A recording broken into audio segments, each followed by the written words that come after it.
मेरा नाम प्रयाग है। मेरी जिंदगी शुरू हुई थी एक मामूली से और छोटे से सफर से, जहां मैं बेहद गरीब था।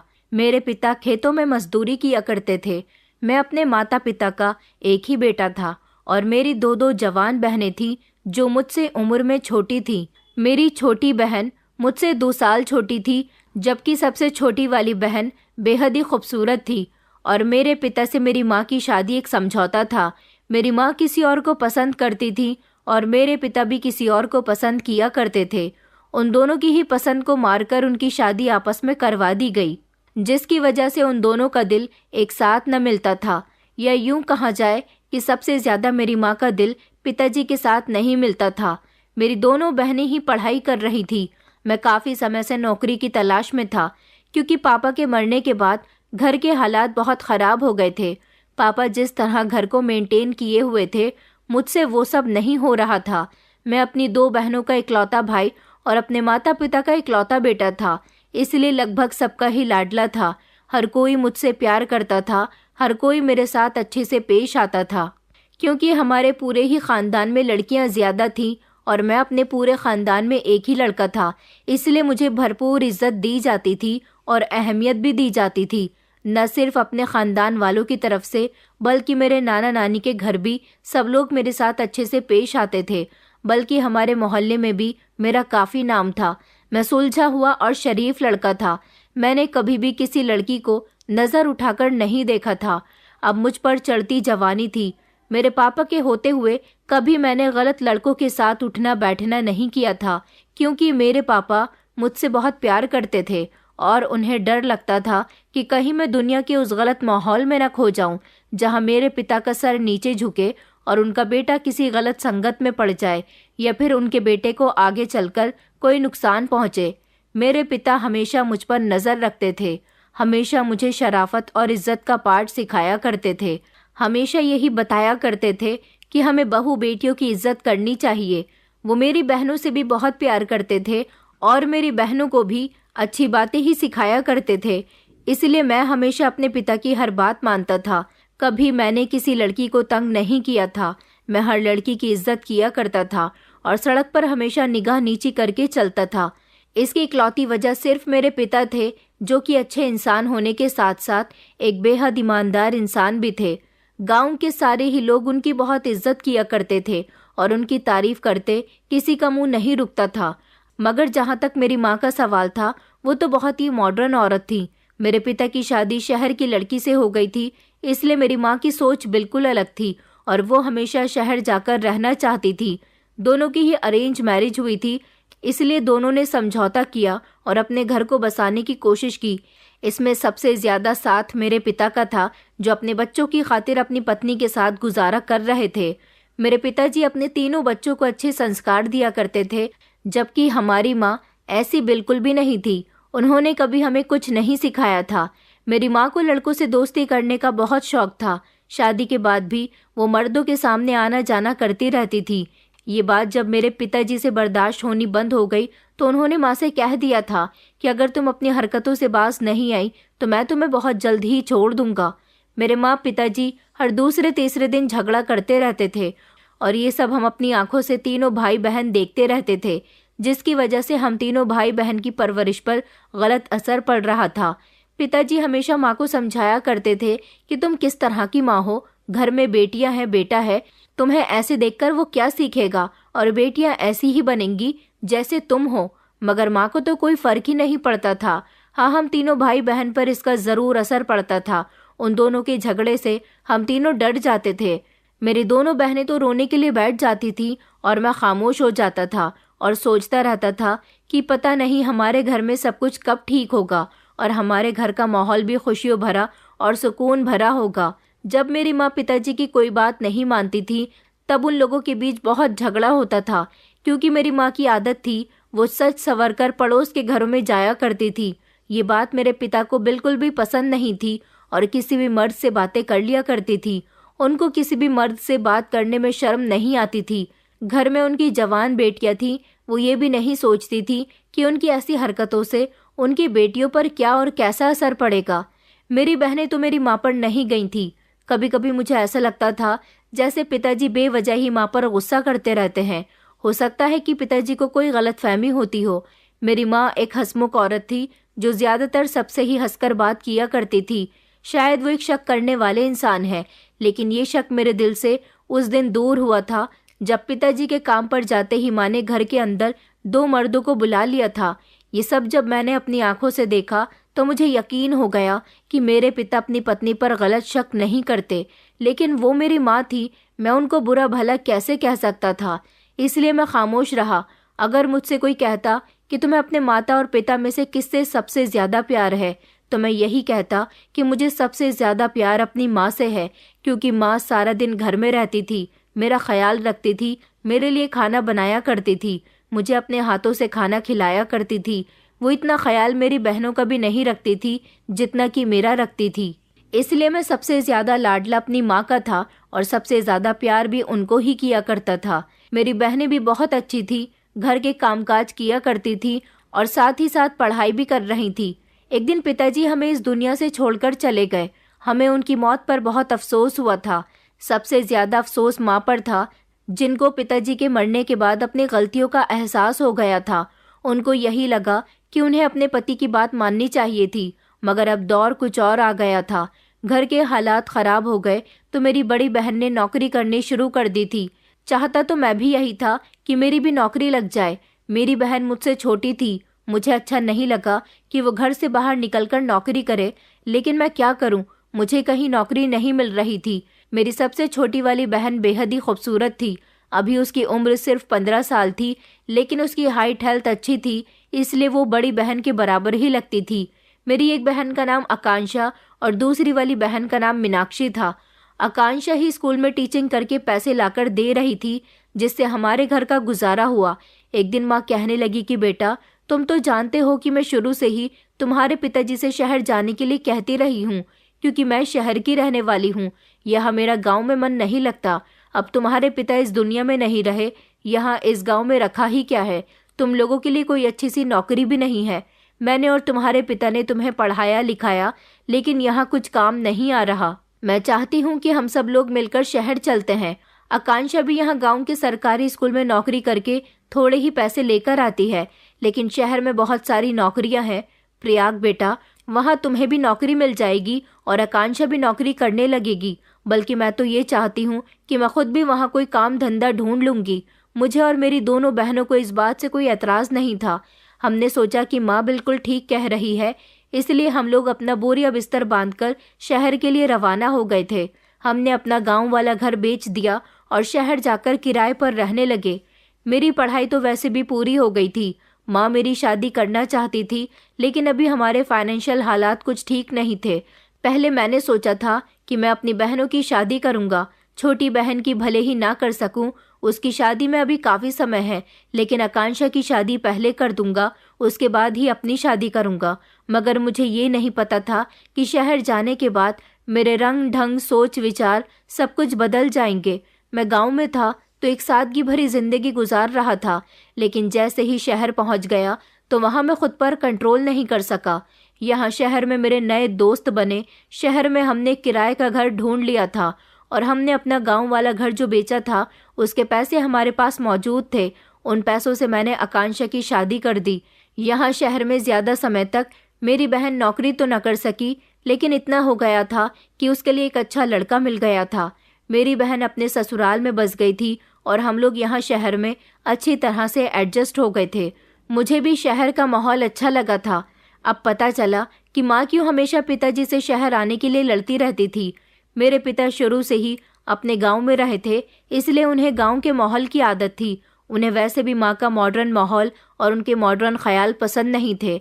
यहाँ शहर आने के बाद मेरी एक छोटी सी कंपनी में नौकरी लग गई थी, जहाँ मुझे अच्छे पैसे मिल जाया करते थे। कंपनी के ही कुछ लड़कों से मेरी जान पहचान हुई और उसके बाद वही जान पहचान दोस्ती में बदल गई। अब मेरे घर पर भी मेरी माँ और छोटी बहन मीनाक्षी ही रह गए थे। मीनाक्षी अभी अपनी पढ़ाई कर रही थी। यहाँ शहर आने के बाद उसे अच्छी शिक्षा हासिल हुई। शहर आने के बाद सब कुछ बिल्कुल ठीक चल रहा था। हमारे पास सब कुछ था। अगर कुछ नहीं था तो वो था हमारा अपना घर, जिसका हर महीने हमें ज़्यादा कीमत पर किराया देना पड़ता था। लाइट का बिल, गैस का बिल, ये सारी ही चीज़ें मेरी कमर तोड़कर रख दिया करती थी और मैं अकेला ही कमाने वाला था। मगर इस समय मेरी माँ ने मदद की। मीनाक्षी स्कूल चली जाती थी और मैं नौकरी करने के लिए चला जाता था। घर में मेरी माँ अकेली रह जाती थी। शुरू शुरू के दिनों में मुझे अपने घर का खर्च उठाने में बहुत परेशानी हुई थी, क्योंकि कभी पिताजी ने अपने होते हुए मेरे सर पर कोई परेशानी नहीं आने दी थी। हाँ, लेकिन जैसे जैसे हम लोग यहाँ सेटल होते गए तो माँ मेरी मदद करने लगी। न जाने माँ के पास इतने पैसे कहाँ से आ जाया करते थे। घर के सारे खर्च वो खुद करती थी। मुझे तो बस हर महीने घर का किराया देना होता था। माँ के पास इतने पैसे कहाँ से आते थे, इस बात की सच्चाई भी एक दिन मुझे पता चल गई थी। मुझे तो लगा था कि पिताजी के मरने के बाद माँ सुधर गई है। एक दिन जब मैं ऑफिस से जल्दी घर आ गया और जैसे ही घर के अंदर दाखिल हुआ तो मैंने यहाँ शहर के इस किराए वाले घर से भी कुछ मर्दों को निकलते हुए देखा। और ऐसा मैंने सिर्फ एक बार नहीं बल्कि कई बार देखा था। वो अकेले घर में होने का फायदा उठाया करती थी। तभी तो मैं सोचता था कि उनके पास इतने पैसे कहाँ से आते थे।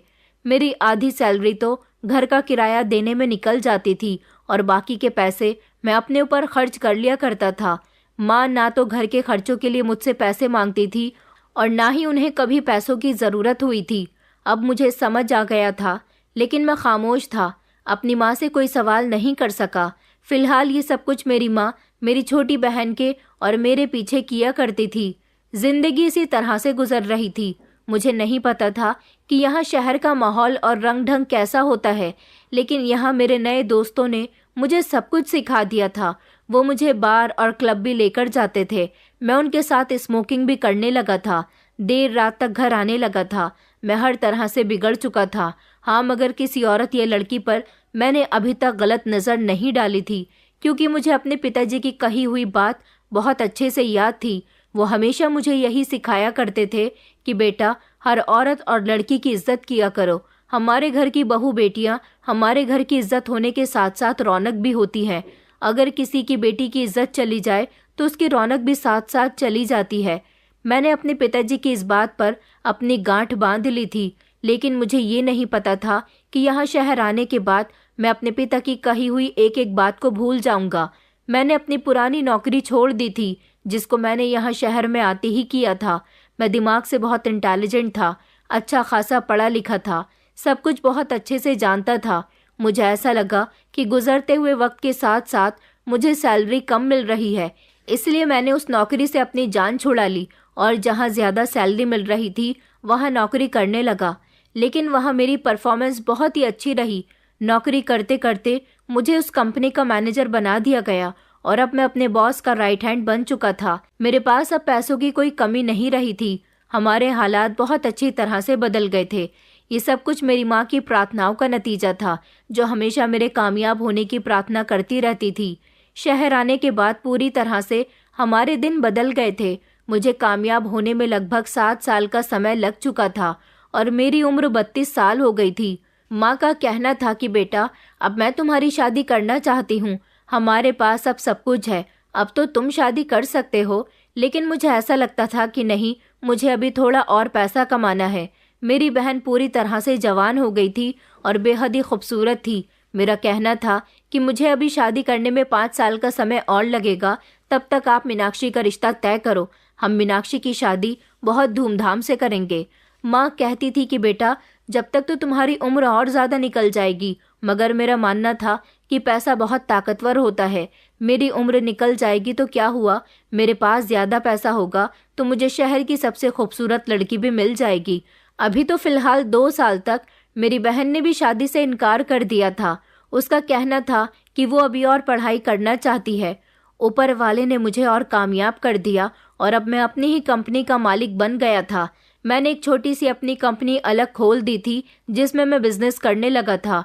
अब जो थोड़े बहुत पैसों की तंगी थी वो भी पूरी हो गई थी। मैंने अपना ही बड़ा सा घर खरीद लिया था, अपनी कार भी खरीद ली थी और घर में हर तरह की सहूलत मौजूद कर दी थी।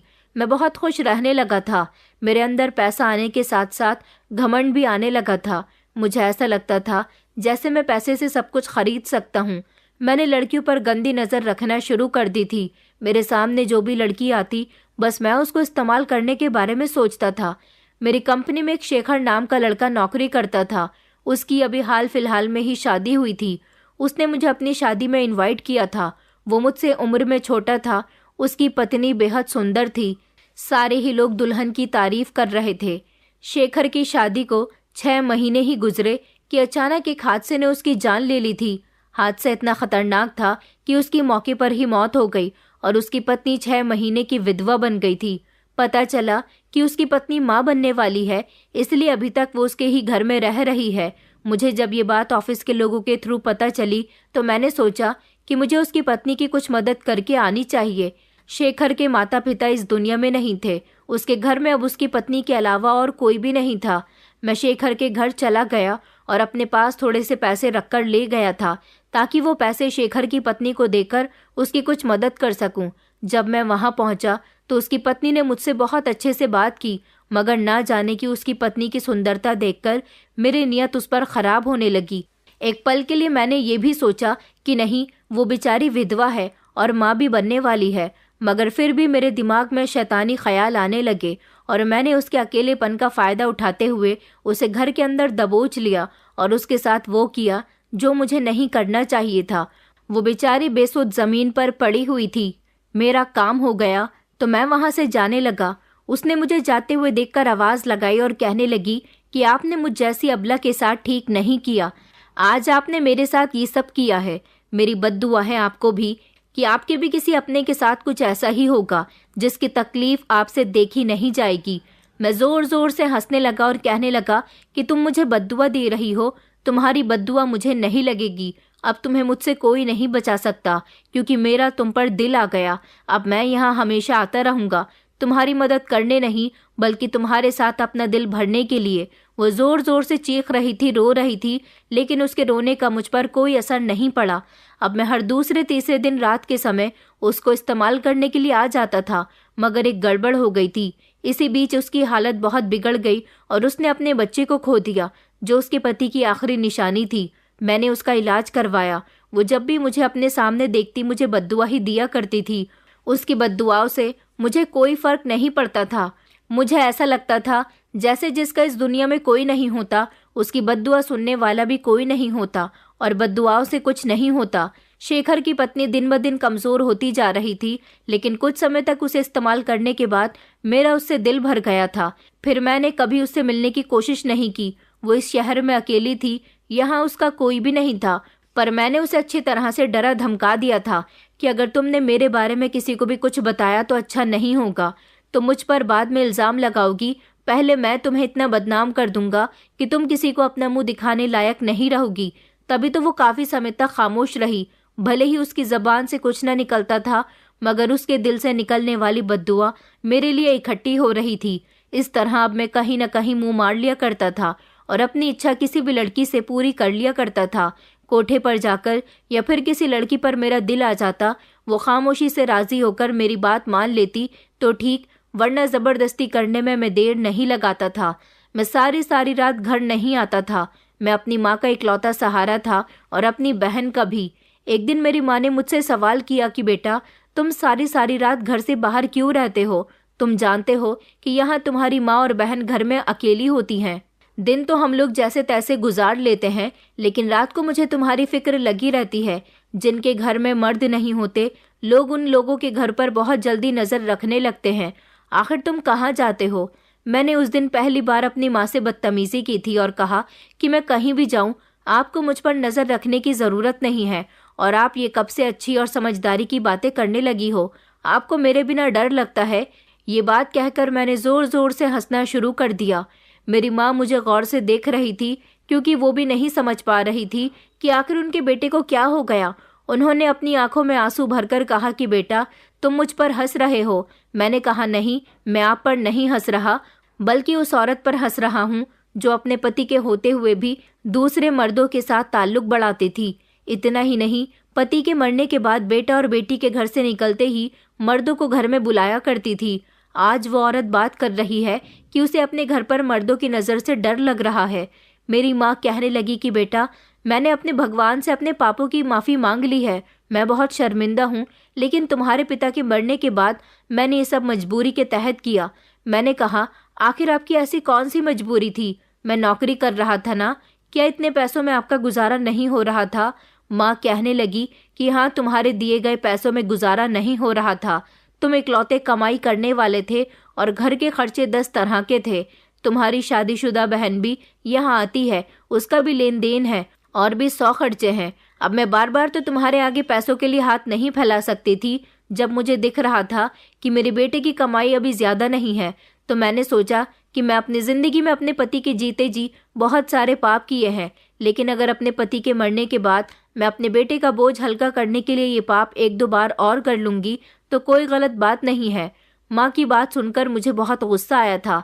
मैंने उनसे तो कुछ नहीं कहा, मगर मैं वहां से उठकर चला गया था, क्योंकि जब से मेरी माँ पर शराफत का भूत छाया था, वो मुझ पर हमेशा रोक टोक करती रहती थी और उनकी रोक टोक अब मुझे बहुत बुरी लगती थी। मेरी बहन भी अगर मेरे सामने आ जाती तो मैं उसे भी डांट दिया करता था। मेरे अंदर कूट कूट कर घमंड भर गया था। मैं अपने आगे किसी को कुछ नहीं समझता था। मेरे बदलते हुए तेवर देखकर माँ को मेरी बहन की बहुत फिक्र होने लगी थी। अब वो जल्द से जल्द उसके लिए रिश्ता तलाश कर रही थी और सुना था कि उनको उसके लिए एक अच्छा सा रिश्ता मिल भी गया था। उन्होंने कई बार मुझे इस बारे में बताने की कोशिश की थी, लेकिन मैंने उनकी कोई बात नहीं सुनी। शेखर की पत्नी के बजाय मैंने और भी बाकी सारी कमजोर और लाचार लड़कियों की इज्जत के साथ इसी तरह से खेला था और अब मैं इस खेल में अच्छी तरह से माहिर हो गया था। मुझे जिस लड़की का भी डर होता कि ये मुझे बदनाम करने की कोशिश करेगी, मैं उसका मुंह बंद कर दिया करता था, पैसे देकर या फिर उसे डरा धमकाकर, जिसकी वजह से किसी भी लड़की की मेरे खिलाफ आवाज उठाने की हिम्मत ही नहीं होती थी। कुछ दिन और इसी तरह से गुजर गए थे। मेरी माँ के सामने धीरे धीरे मेरी हरकतें खुलने लगी थी। माँ कहती थी कि बेटा, मैं समझ गई हूँ, तुम्हें अपने पैसे का घमंड हो गया। मुझे तो लगता है कि तुम गलत कामों में पड़ गए हो, क्योंकि तुम्हारे 1-2 दोस्त के थ्रू मुझे पता चला कि तुम अब पहले से काफी बदल गए हो। देखो बेटा, ध्यान रखो कि तुम्हारे घर में जवान बहन है। तुम्हारे पिता हमेशा तुम्हें यही समझाया करते थे कि किसी भी औरत पर गलत नजर मत डालना। घर में तुम्हारी बहन भी मौजूद है। अगर कभी किसी ने उस पर गलत नजर डाली तो तुम्हें कैसा महसूस होगा? मैं हमेशा अपनी माँ को ये कहकर चुप करा दिया करता था कि ऐसी बातें आप पर शोभा नहीं देती। कभी आपने अपने पति की इज्जत का ख्याल नहीं किया तो फिर आप मुझे ये सीख मत दिया करो। मुझे नहीं पता था कि मेरे किए का आगे चलकर क्या नतीजा निकलने वाला है। मैं तो हमेशा वही करता था जो मेरा मन करने लगा था। शादी करके मैं अपने आप को कैद करना नहीं चाहता था। सुना था कि जब लड़कों की शादी हो जाती है तो वो जितना अपनी जिंदगी को अपनी मर्जी के मुताबिक जीना चाहें, लेकिन शादी के बाद जिंदगी में बदलाव आ ही जाते हैं। पत्नी रोक टोक करने लग जाती है और बच्चे भी हो जाते हैं। मगर मैं ऐसा कुछ नहीं चाहता था। मैं चाहता था कि अभी मैं अपनी जिंदगी को और ज्यादा एंजॉय करूं। जो मेरा मन करता वो सब कुछ करूं। मेरे रास्ते में कोई रुकावट नहीं आनी चाहिए। अगर कोई लड़की मुझे बद्दुआ देती तो मैं बाद में बैठकर सोचा करता था कि मैंने गलत किया, मगर फिर ये सोचता था कि मैंने कुछ भी गलत नहीं किया। अमीर लोग कभी कुछ गलत नहीं करते, ये सारे तो उनके शौक होते हैं, बल्कि गलती तो हमेशा गरीबों से होती है। एक दिन मेरे दोस्त की बर्थडे पार्टी थी। उसने अपने घर में ही बर्थडे पार्टी रखी थी और वहां पर उसने कुछ लड़कियों को भी बुलाया था। वहां से मौज मस्ती करने के बाद मैं अपने घर के लिए रवाना हुआ। रात काफी हो चुकी थी। सिग्नल पर गाड़ी रुकी तो मैंने फौरन ही अपनी जेब से लाइटर निकालकर सिगरेट जला लिया था। इतने ही देर में एक लड़की दौड़ती हुई मेरे पास आई और कहने लगी कि भगवान के नाम पर साहिब जी थोड़े से पैसे दे दो। मेरे भाई बहन सुबह से भूखे हैं, मुझे उनके लिए खाना लेकर जाना है। सुबह से लोगों से भीख मांग रही हूँ, इतने पैसे जमा नहीं हुए कि अपने भाई बहन के लिए खाना लेकर जा सकूं। वो मेरे आगे हाथ जोड़कर कहने लगी कि साहब प्लीज पैसे दे दो ना। वो इतनी खूबसूरत लड़की थी कि उसकी सुंदरता उसके फटे पुराने कपड़े और उसके मेले रंग के पीछे छुप गई थी। शायद वक्त और हालात ने उसे ऐसा बना दिया था। गरीबी इंसान को क्या कुछ करने पर मजबूर नहीं कर देती। शायद गरीबी के कारण और अपने परिवार का पेट भरने के लिए ये सड़क पर भीख मांगने के लिए उतर आई है। वो इतनी सुंदर थी कि मेरा चेहरा उसके चेहरे पर अटक कर रह गया था। वो कम उम्र की खूबसूरत लड़की थी। रात के अंधेरे में उसकी सुंदरता चमक रही थी। काफी देर तक मैं उसे देखता रहा था। उसको देखते ही मेरी उस पर नियत खराब होने लगी थी। बस मुझे तो जैसे तैसे अपने मकसद को उससे पूरा करना था। मैंने सोचा कि क्यों न इस लड़की का भी इस्तेमाल किया जाए भले ही वो भीख मांगने वाली लड़की थी, लेकिन फिर भी मेरा दिल इस पर आ गया था। मैं काफ़ी समय तक उसके चेहरे की तरफ देखता रहा तो वो मेरी आंखों के सामने हाथ हिलाते हुए कहने लगी कि साहब, थोड़ा जल्दी कीजिए, मेरे बूढ़े पिता और छोटे भाई बहन घर में अकेले हैं और भूखे हैं। वो लोग मेरा इंतज़ार कर रहे होंगे। रात काफ़ी हो चुकी है, मुझे अपने घर जाना है। मैं जाऊंगी तभी उन लोगों का पेट भरेगा। उन्हें मुझसे उम्मीद है, मैं उनकी उम्मीदों को तोड़ना नहीं चाहती। उसके शब्दों में बेहद तकलीफ थी और दर्द छुपा हुआ था जिसको मैं अच्छी तरह से नोटिस कर रहा था। अगर मैं चाहता तो उसकी मदद कर देता और खामोशी से वहाँ से चला जाता, मगर मुझे भी तो अपना मकसद पूरा करना था। आज तक बिना फ़ायदे के तो मैंने किसी का भी साथ नहीं दिया था, चाहे वो एक छोटा सा बच्चा हो या कोई जवान। मैं हमेशा ही अपना मतलब निकालने में कामयाब रहता था और इस लड़की से तो मेरा बहुत बड़ा मतलब था। मैंने उससे कहा कि मैं तुम्हें पैसे देने के लिए तैयार हूँ, पहले आओ तो मेरी गाड़ी में बैठ जाओ, मैं तुम्हें तुम्हारी मदद के मुताबिक पैसे भी दे दूंगा और आगे एक बहुत शानदार होटल है, वहाँ से तुम्हारे भाई बहन के लिए खाना भी पैक करवा दूंगा। उसके बाद तुम अपने घर आसानी से चली जाना। तुम्हारे भाई बहन तुम्हें देखकर खुश हो जाएंगे। वो अजीब नज़रों से मेरे चेहरे की तरफ देखने लगी और कहने लगी कि साहब, मैं आप पर कैसे यकीन कर सकती हूँ। मेरे पिताजी ने मुझे मना किया हुआ है कि किसी के साथ कहीं मत जाना, भीख लेना और उसे जाने देना। मैं आपके साथ कहीं नहीं जा सकती और ना ही आपकी गाड़ी में बैठ सकती हूँ। आप मुझे ऐसे ही पैसे दे दीजिए, मैं अपने भाई बहन के लिए खाना खुद खरीद लूँगी।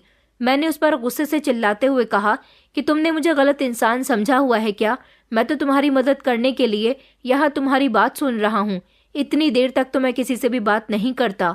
मैंने सोचा कि मैं तुम्हें इतने पैसे दे दूंगा कि तुम्हें कभी भीख मांगने की ज़रूरत नहीं पड़ेगी, मगर तुम तो मुझे ही ज्ञान दे रही हो। अच्छा तो ठीक है, फिर तुम मुझे गलत समझती हो तो मैं तुम्हारी मदद नहीं कर सकता। इतना कहकर ही मैं गाड़ी स्टार्ट करने ही वाला था, उसने फौरन ही गाड़ी का शीशा अपने हाथों से पकड़ लिया और कहने लगी कि अरे नहीं साहब, नहीं नहीं, ये बात नहीं है, मुझे पैसों की सख्त ज़रूरत है। मेरे पिताजी की भी मुझे दवाई लेनी है, वो घर में बीमार पड़े हुए हैं और भाई बहन भूखे हैं, लेकिन मुझे डर लग रहा है, मैं आप पर विश्वास करने से डर रही हूँ। मेरे पिताजी कहते हैं कि हमें किसी पर भी आसानी से भरोसा नहीं करना चाहिए। वो लड़की मुझे बहुत ही समझदार और चालाक लग रही थी। मुझे उस पर गुस्सा भी आ रहा था, लेकिन मैंने ठान लिया था कि इसका तो मुझे कुछ न कुछ करना ही पड़ेगा। मैंने उससे कहा कि तुम्हें मुझसे डरने की ज़रूरत नहीं है, मैं तुम जैसे न जाने कितने लोगों की मदद करता हूँ। चलो मेरी गाड़ी में बैठो। देखो, अगर अपने भाई बहन का पेट भरना है और अपने पिता के लिए दवाई खरीदनी है तो मेरे साथ चलना ही होगा, क्योंकि यहाँ बीच रास्ते में तो मैं तुम्हारी कोई मदद नहीं कर सकता। काफ़ी देर तक वो वहाँ खड़े होकर सोचती रही थी और मैं भी गाड़ी में वहीं पर बैठा रहा, उसको देखता रहा। इधर उसने मूर्खता दिखानी शुरू कर दी थी। वो एक नादान लड़की थी। मैं जानता था कि वो मेरे साथ चलने के लिए तैयार हो जाएगी। मैंने उसे और भी थोड़े से लालच दिए थे और इससे इधर उधर की बातें कर रहा था। बार बार उसके परिवार के बारे में भी पूछ रहा था, जिस पर वो अपनी आंखें नम करके अपने परिवार के बारे में मुझे बता रही थी कि वो बहुत गरीब परिवार की थी। अपने घर की गरीबी ही उसे यहाँ तक खींचकर ले आई थी। मैंने उससे कहा कि मैं तुम्हारी पूरी मदद करूँगा, पहले हम तुम्हारी फैमिली के लिए खाना ले लेते हैं और उसके बाद मैं तुम्हें खुद तुम्हारे घर छोड़कर आऊँगा। तुम्हारे पिता से भी मुलाकात करूँगा ताकि मैं उनको कोई नौकरी दे सकूँ, फिर तुम्हें इस तरह सड़कों पर भीख मांगनी नहीं पड़ेगी। वो मेरी बात सुनकर खुश हो गई थी। मैंने उसे पूरी तरह से अपने भरोसे में उतार लिया था। वो आंखें बड़ी बड़ी करके कहने लगी, क्या आप इतने अमीर हो? मैंने कहा कि हाँ, मैं बहुत ही अमीर हूँ। एक बार मुझ पर भरोसा करके तो देखो, फिर तुम्हें खुशी होगी कि तुमने मेरी बात मानकर अपने परिवार का और अपना कितना बड़ा फ़ायदा किया। वो बेफिक्र हो गई थी। मैंने उसे पीछे की सीट पर बैठने के लिए कहा था और खुद गाड़ी ड्राइव करने लगा। मैं बार बार शीशे में उसकी खूबसूरती को देख रहा था। वो मुझसे अजीबोगरीब सवाल कर रही थी। उसके चेहरे पर भी मुझे घबराहट साफ दिखाई दे रही थी। लगभग 10 मिनट तक मैं गाड़ी चलाता रहा था और उसे अपनी बातों में लेता रहा। उसके बाद मैं उसको एक सुनसान जगह पर ले गया था और वहां जाकर मैंने उसे गाड़ी से उतरने के लिए कहा। वो मासूमियत में गाड़ी से उतर गई थी और इधर उधर देखने लगी, सवाल करने लगी कि हम यहाँ पर क्यों आए हैं। शायद वो समझ रही थी कि उसने मुझ पर भरोसा करके बहुत बड़ी गलती की। आखिरकार वो जवान लड़की थी, वो घबरा गई और यही मैंने उसके साथ दरिंदगी को अंजाम दिया था। यहाँ उसकी चीख पुकार सुनने वाला कोई भी नहीं था। चारों तरफ सुनसान इलाका था। वो मेरे साथ काफ़ी हाथापाई भी कर रही थी और मैं उसे काबू करने लगा। वो बार बार मुझे बद्दुआ दे रही थी, मगर मुझे तो कोई फ़र्क ही नहीं पड़ रहा था। मैंने उसकी इज्जत को नोच डाला था। उसका इस्तेमाल करने के बाद मैंने उसे वहीं पर फेंक दिया था। उसकी हालत बहुत ख़राब हो चुकी थी। वो सुनसान और जंगली इलाका था, वहाँ जानवरों का भी आना जाना होता था। मैंने सोचा कि सुबह तक कोई ना कोई जानवर इसे खाकर ख़त्म कर देगा। मैं उसे वहीं छोड़कर अपने घर आ गया था, लेकिन जैसे ही मैं घर पहुंचा तो घर में एक अजीब सा माहौल छाया हुआ था। हमारे घर पर पुलिस आई हुई थी। पुलिस को देखकर मैं घबरा गया। मैंने देखा कि मेरी माँ भी तड़प तड़प कर रो रही थी। मैंने कहा, ये सब क्या हो रहा है? माँ ने मुझे रोते हुए बताया और कहने लगी कि बेटा तुम कहाँ थे? मैं तुम्हें कब से फ़ोन लगा रही हूँ, तुम फ़ोन ही नहीं उठा रहे हो। देखो बेटा, शाम के 4 बजे से तुम्हारी बहन गायब है, कॉलेज से आई ही नहीं। मैंने उसे हर तरफ तलाश कर लिया। कॉलेज वाले कहते हैं कि वो तो वहाँ से निकल गई थी। उसकी सारी सहेलियों से भी मैंने पूछताछ कर ली है, किसी को भी हमारी मीनाक्षी के बारे में कुछ नहीं पता। माँ की बात सुनकर मेरे पैरों तले से ज़मीन निकल गई थी। मैंने कहा, माँ मीनाक्षी इधर कहीं ही होगी, आपने नेबर्स में चेक किया या नहीं? माँ कहने लगी कि बेटा कहीं नहीं है। मजबूरन मुझे पुलिस को बुलाना पड़ गया, मगर पुलिस वाले कहते हैं कि 24 घंटे से पहले उसकी गुमशुदगी दर्ज नहीं करेंगे। मैंने कहा, ऐसा कैसे नहीं करेंगे? आप मेरी बहन को तलाश करिए, मेरी बहन कहाँ गई? पुलिस वालों ने कहा कि हम यहाँ आपकी माँ जी के कहने पर आ गए हैं, लेकिन हम 24 घंटे से पहले किसी की भी गुमशुदगी दर्ज नहीं करते। आप अपने दोस्तों में, रिश्तेदारों में, आस पड़ोस में अपनी बहन को तलाश करिए, उसके बाद हम लोग कोई एक्शन उठाएंगे। सारे आस पड़ोसी तो हमारे घर में मौजूद थे। मैं अपनी बहन को तलाश करने के लिए उसी समय घर से निकल गया था। उसके कॉलेज भी दोबारा से गया था। जितने लोगों को भी मेरी बहन जानती थी, मैं उन सब के पास चला गया था, लेकिन मेरी बहन मुझे कहीं नहीं मिली थी। धीरे धीरे 24 घंटे भी पूरे हो चुके थे। पुलिस ने भी मेरी बहन को तलाश करना शुरू कर दिया था, लेकिन मीनाक्षी का कुछ पता नहीं चल पा रहा था। मेरी माँ का रो रो कर बुरा हाल हो चुका था। परेशान तो मैं भी हो गया था कि आखिर मीनाक्षी कहाँ चली गई। मेरे दोस्तों को जब ये बात पता चली तो उन्होंने मुझसे कहा कि तुम्हारी बहन थी भी तो इतनी खूबसूरत कि कोई भी उसे देखकर उस पर फिदा हो सकता था। क्या पता किसी ने उसके साथ मौका मार लिया हो। मेरे दोस्तों ने ये बात हंसकर और मजाक में कही थी, लेकिन आज पहली बार मेरी छुपी हुई गैरत बाहर को आ गई थी। उनकी बात पर मुझे गुस्सा आया और मैंने अपने दोस्तों के साथ हाथापाई करनी शुरू कर दी। कहा कि तुम लोगों की हिम्मत कैसे हुई मेरी बहन के बारे में ऐसी बातें करने की। मेरे दोस्त कहने लगे कि हम ये बात एक बार नहीं बल्कि कई बार करेंगे, क्योंकि तुम भी तो अभी तक न जाने कितनी लड़कियों की इज्जत के साथ खेल चुके हो। अगर हमने तुम्हारी बहन के बारे में एक छोटी सी बात कह भी दी तो तुम इतना भड़क रहे हो। जिन लड़कियों की तुम इज्जत के साथ अब तक खेलते आए हो, वो भी तो किसी की बहन या किसी की बेटियां हैं। ये बात सुनकर न जाने क्यों मुझे एक जोरदार झटका लगा था। क्या मेरे दोस्त बिल्कुल ठीक कह रहे थे? मगर नहीं, मेरी बहन बिल्कुल सही सलामत है। मेरी बहन ज़रूर कहीं चली गई है, वो मिल जाएगी, मैं इसी उम्मीद में था। इधर घर में मेरी माँ ने रोना पीटना डाला हुआ था कि मेरी बेटी को जल्द से जल्द वापस लेकर आओ। मेरी शादीशुदा बहन और उसका पति भी हमारे घर पर आ गए थे। वो लोग भी हर तरह से मीनाक्षी को तलाश करने की कोशिश कर रहे थे। 3 दिन गुजर गए थे, मगर मीनाक्षी का कोई अता पता नहीं चला। उधर अखबारों में और सोशल मीडिया पर ये खबर हमारे शहर की चर्चा में थी कि जंगलों वाले रास्ते पर एक लड़की की बुरी हालत में लाश मिली है। जब ये बात मुझे पता चली तो मैं घबरा गया था और समझ गया था कि ये उसी लड़की की लाश है जिसको उस रात में सड़क पर ये सोचकर फेंक आया था कि कोई भी जंगली जानवर उसे खा जाएगा और इसी तरह उसकी लाश ठिकाने से लग जाएगी। मगर मुझे नहीं पता था कि उसकी लाश पुलिस के हाथ लग जाएगी। पुलिस ने उस लाश को हिरासत में लिया था और लाश को फॉरेंसिक के लिए भेज दिया गया था। पुलिस को ये पता चल गया था कि उस लड़की के साथ किसी ने दरिंदगी की है, तभी उसकी जान चली गई। पुलिस ने उसके परिवार का भी पता लगा लिया था, मगर मैं खामोश था और डर रहा था कि कहीं पुलिस मुझ तक न पहुंच जाए। अभी तक पुलिस को मेरे बारे में कुछ पता नहीं चला था। दूसरी तरफ मैं अपनी बहन की वजह से बहुत परेशान था। सारी परेशानियों ने एक साथ मुझे घेर लिया था। मेरा दिन रात का सुकून खत्म हो चुका था। मीनाक्षी कहाँ चली गई थी, मेरी कुछ समझ नहीं आ रहा था। मैं मीनाक्षी का पता लगाऊं या फिर अपने आप को पुलिस के डर से कहीं छुपाकर बैठ जाऊं, मगर लाख कोशिशों के बावजूद भी पुलिस मुझ तक पहुंच गई थी। पुलिस ने मुझे अरेस्ट कर लिया था और जब मेरे साथ इन्वेस्टिगेशन की गई तो ये बात सच साबित हुई थी कि उस भीख मांगने वाली लड़की के साथ दरिंदगी करने वाला इंसान कोई और नहीं बल्कि मैं ही था।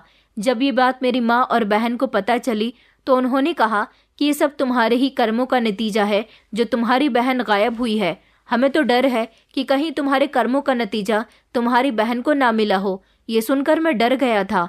मेरी बहन मासूम थी, भले ही वो जवान थी मगर वो बहुत सीधी सादी और भोली भाली लड़की थी। पुलिस के पास सबूत थे और सबूतों के तहत मैं इस बात को झुठला नहीं सकता था कि मैंने उस लड़की के साथ गलत नहीं किया। जिस सिग्नल पर मैं अपनी गाड़ी रोककर खड़ा हुआ था वहां की सीसीटीवी फुटेज से मेरी गाड़ी का नंबर निकाल लिया गया था, क्योंकि वहां मेरी गाड़ी के पास ही खड़े होकर वो लड़की काफी देर तक मेरे साथ बातचीत करती रही थी और फिर वहां से मेरे साथ गाड़ी में बैठकर चली गई थी। उसके पिता ने पुलिस को बता दिया था कि उनकी बेटी किस एरिया में भीख मांगा करती थी, इसलिए पुलिस ने उसी एरिया के सीसीटीवी फुटेज खंगाले थे जहां से उनको आरोपी का पता चल गया था। पुलिस को शक था कि मैंने अपनी बहन को भी गायब करवाया है, लेकिन कोई भला अपनी बहन को गायब कैसे करवा सकता है। मुझे जेल लाया गया था। मेरी बहुत पिटाई हुई थी। यहाँ पैसा, जान पहचान कुछ भी काम नहीं आया था और अब मुझे एहसास हो रहा था कि बद्दुआओं का असर कितना खतरनाक होता है, क्योंकि मुझे उन सभी की बद्दुआएं लगी थी जिनके साथ मैंने गलत किया था। मुझे सजा हो गई थी और मैं जेल की सलाखों के पीछे पहुंच चुका था। पुलिस ने मेरी बहन के बारे में भी पता निकाल लिया था। मेरी बहन की लाश उसके ही कॉलेज के एक लड़के के फ्लैट से मिली थी। दरअसल मेरी बहन के साथ भी वही सब कुछ हुआ था जो मैं दूसरी लड़कियों के साथ किया करता था। मेरी बहन को भी उसके ही कॉलेज के कुछ लड़कों ने फंसा लिया था और वो लोग उसे अपने फ्लैट में ले गए थे। वहां ले जाने के बाद उन्होंने उसके साथ दरिंदगी की और दरिंदगी के दौरान ही मेरी बहन अपनी जिंदगी की बाजी हार गई, तो उन्होंने उसे अपने फ्लैट में बंद करके काफी दिन तक रखा और फिर वो वहां से फरार हो गए। उस बंद फ्लैट से जब मेरी बहन की लाश मिली तो उसके आरोपियों का भी पता चल गया था। अब मुझे पता चला था कि बद्दुआओं का असर कितना खतरनाक होता है। मेरा पूरा परिवार एक झटके में बिखर कर रह गया।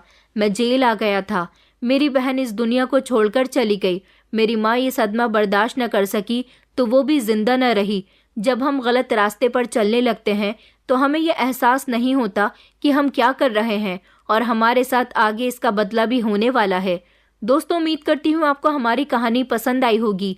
कहानी पसंद आई है तो वीडियो को लाइक करें, चैनल पर नए हैं तो चैनल को सब्सक्राइब करें और हाँ, नोटिफिकेशन बेल को ज़रूर दबाएं ताकि अगली अपडेट सबसे पहले आपको मिले।